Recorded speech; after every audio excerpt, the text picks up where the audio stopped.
Bonsoir les amis, c'est Christian et bienvenue sur Salarié Affranchi. Ici, je produis du contenu sur les cryptos actifs. Ça ne représente en aucun cas des conseils financiers. Si vous investissez sur des cryptos actifs, c'est à vos risques. OK? Aujourd'hui, je vais faire un récapitulatif rapide de la semaine en ce qui concernait les cryptos actifs. Si vous regardez bien, si vous regardez bien, le marché est rouge comparé à la semaine dernière, euh, avec quelques exceptions comme Eagle, Léo, XRP, TFI. La majorité des cryptos actifs sont en rouge. Solana a perdu presque 20% de sa valeur. Sandbox 15% de sa valeur en une semaine. Decentraland 16,7%. Phantom 16,1%. Ceci, comme je l'ai dit la semaine dernière, s'explique par la crainte par rapport à l'hostilité qui se passe entre la Russie et l'OTAN. Il y a une certaine incertitude et le marché n'aime pas l'incertitude. Le marché n'aime pas l'incertitude. C'est pour ça que des actions comme l'or, le métal, par exemple l'or, l'argent prennent le plus souvent plus de valeur parce que des gens cherchent des valeurs refuges pour pouvoir se protéger par rapport à ces genres de crises-là. Et aussi, il est fort probable qu'à partir de mars, à partir du mois prochain, les taux directeurs commencent à augmenter aux États-Unis. Le tapering et aussi il y a une réduction au niveau de la création des monnaies, de la monnaie du dollar aux États-Unis qui va faire ce que le crédit, l'accès au crédit sera un peu plus difficile. Et si l'accès au crédit est plus difficile, euh, les gens vont consommer de moins en moins et cela aura un impact sur les marchés financiers et sur les marchés des cryptos actifs. Si on regarde rapidement sur CoinGecko, le Bitcoin se vend à 41 824, Ethereum à 2 859. Il faut juste se rappeler qu'il y a environ 2 mois, le Ethereum se vendait à presque à 4 000 dollars et le Bitcoin à presque 52 000 dollars.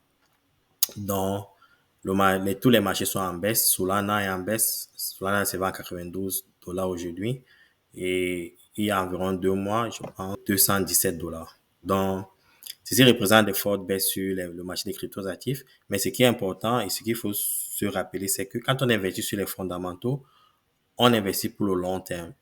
En quelque sorte, en investissant sur les cryptos actifs, vous participez au développement de l'écosystème. Il faut donner le temps au projet de se développer. Donc, il faut que c'est un jeu de patience. Par exemple, si vous vous souvenez, en 2015, Ethereum se vendait à 10 dollars et Ethereum en 2017-2018 se vendait à 1500 dollars.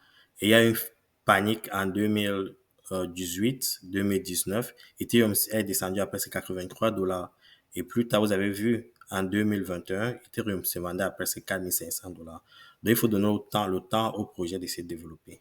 Et je pense qu'avec le prochain halving qui arrive dans 2 ans, en 2022, il est fort probable que le Bitcoin aille au-delà des 100 000 dollars. Et si ça, c'est le cas, tous les altcoins vont suivre. Donc, je pense personnellement que des crypto-monnaies comme euh, Solana, Polkadot, Avalanche vont être évaluées à 1000 dollars, par exemple. Par exemple, Avalanche, Solana pourront se vendre à 1000 dollars, plus de 1000 dollars.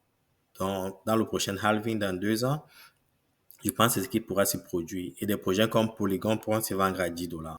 Donc, dans les cryptos actifs, il faut juste être patient, investir sur les fondamentaux, étudier l'équipe, comprendre ce que l'équipe produit, les perspectives de l'équipe, la vision de l'équipe et leur donner le temps de développer. Il faut être patient. Aussi, il y a de plus en plus de mécontentement vis-à-vis de la structure Lieb-Limal.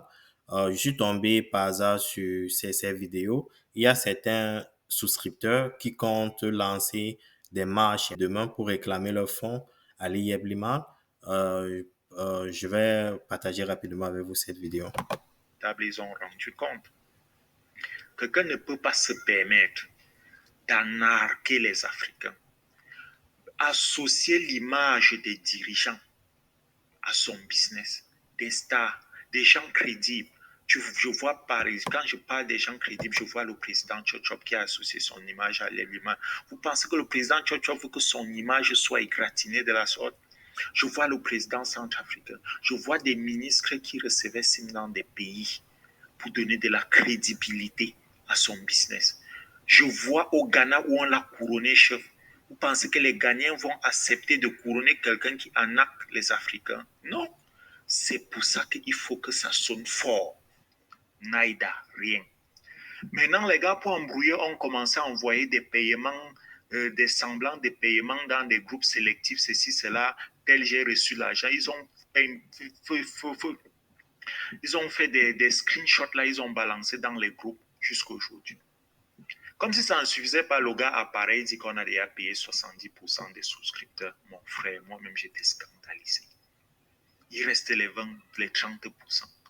Tu vois que depuis un certain temps, le gars va de mensonge en mensonge. Rien de cohérent. Je me demande comment un milliardaire peut se comporter comme ça. Rien jusqu'ici. Le gars ne se soucie pas comment, et ils connaissent les conditions des familles africaines. Ils ne soucient pas si des familles font comment pour vivre, rien du tout. Comme si ça ne suffisait pas, sur ces plateformes même de vente comme l'e-market, tu appelles pour acheter un truc, on te dit que mon ami, le limo maintenant, c'est au prix. Tu commandes d'abord les trucs, on ne te livre pas. Après, on te dit que mon ami, le limo maintenant, c'est au prix de L-Bank. Tu dis que c'est au prix de L-Bank.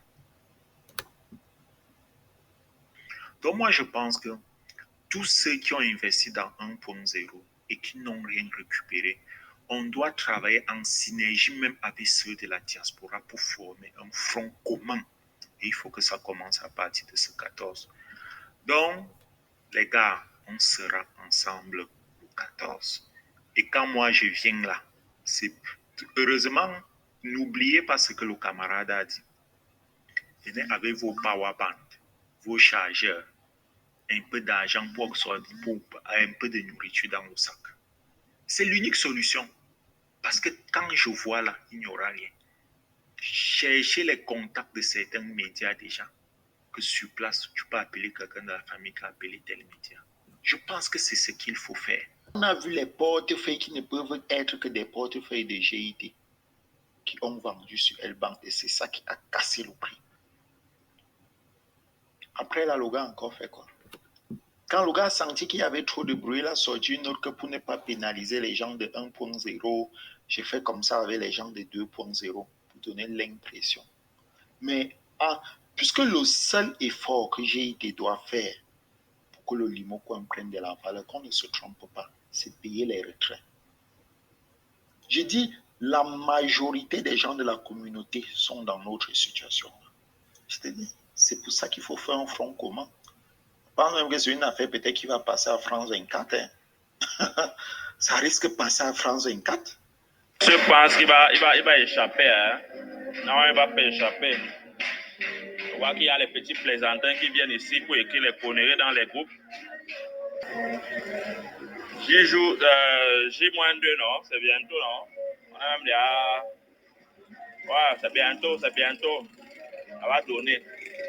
Tout ça là, comme il aime la pression, on va lui la mettre. Si on a tenu à créer ce groupe, c'est pour revendiquer ce qui est de notre droit. Le jour que Sim est descendu nous trouver, le jour qu'on avait fait le brusque, il est descendu lui-même nous trouver. Il nous a dit que il a créé Lieb Limal pour enlever les gens dans la pauvreté. Il a créé Lieb Limal. C'était la douceur des limos et non la douleur des limos. Maintenant, nous, on vit la douleur des limos et non la douceur des limos. Moi, je me connais. Lundi, je serai là. L'organisation serait faite. Et on va tout faire à ce que Sim va sentir lui-même aussi que ça ne va pas. En ce qui concerne d'autres informations de la semaine, j'aimerais partager avec vous cet extrait des Keto News pour ceux qui s'inquiètent de la situation entre l'Ukraine et la Russie et l'impact sur les cryptos actifs. Écoutez bien ce que Gareth Soloway est un super trader aux États-Unis. Écoutez bien ce qu'il dit. Political issue that we're talking about. In the case that Russia does decide to invade Ukraine, I'm not saying they will, but suppose they do, would this have any impact on Bitcoin?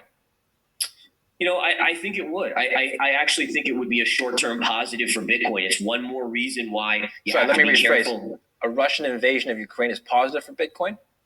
Well, I do think I think it means it pushes more people to say, okay, like think about someone in Ukraine or someone in Russia, or the uncertainty that breeds with their currencies and the potential reactions or implications from the global powers that affect and maybe cause the ruble to crash or cause the Ukrainian currency to crash. I mean, those type of things definitely are good for gold, but also for Bitcoin. Now, again, do I think it's going to be a long-lasting thing? We'll have to see. But definitely, I think that would be a short-term positive for Bitcoin. En quelque sorte, pour summariser ce qu'il dit, il pense qu'une attaque de la Russie sur l'Ukraine va plutôt avoir un impact positif sur les cryptoactifs, en particulier le Bitcoin. Parce que les Ukrainiens et les habitants qui sont dans les environs vont chercher une valeur refuge qui est le Bitcoin.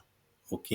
Et parce que en temps de guerre, le plus souvent, leur monnaie ne représente la monnaie ukrainienne et les pays qui seront impactés par cette guerre, leur monnaie ne représenteront pas grand-chose. Donc, pour chercher une valeur refuge, ils vont investir dans les cryptoactifs et en investissant sur les cryptoactifs, la valeur des cryptoactifs, en particulier du Bitcoin, augmentera. Ça, c'est un peu l'analyse de Garrett.